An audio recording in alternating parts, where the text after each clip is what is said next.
So I got to thinking about one more thing here while I was talking about those losers at the old shop. Something you need to pay attention to when you're doing your layouts is, for one, it's good from one day to another just to double check your work. And in fact, one of the shops that I worked in, we would actually, after doing something, if we're working on something pretty important, something that maybe like drag and back roller assemblies or something like that, that's really expensive parts that you really don't want to screw up on, you usually go grab another guy and have him take a look at your prints and all your marks and just go over them quickly. It can only take a few minutes just to double check, make sure everything's legit before you weld her out fully. It's very, very common to, I don't know what it is about, the human brain, but you can look at something 2 or 3 times and think you got it 100%, and it's just not. You just need to get another pair of eyes on it.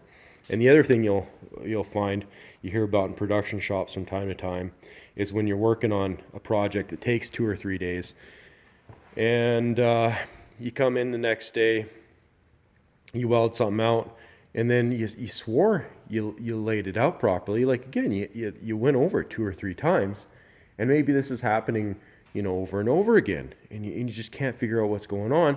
Well, there's stories, and I don't think it's ever happened to me personally, but there are stories about some of these little weasels that'll go around and move your marks on you just ever so slightly. Even an eighth of an inch or a quarter of an inch can really screw something up, especially if it's out of square. So always, especially from day to day, always go back over your marks.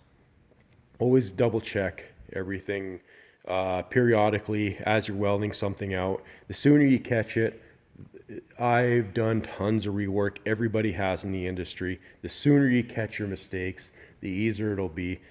You don't want to be going in there with gouging rods and talking about putting too much heat into your projects. Everything warps to all high hell, and then you're really changing the temperament of the materials.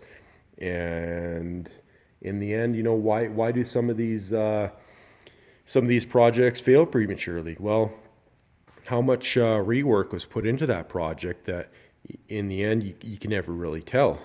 You don't know. So just try to be on top of your marks and pay attention to what you're doing.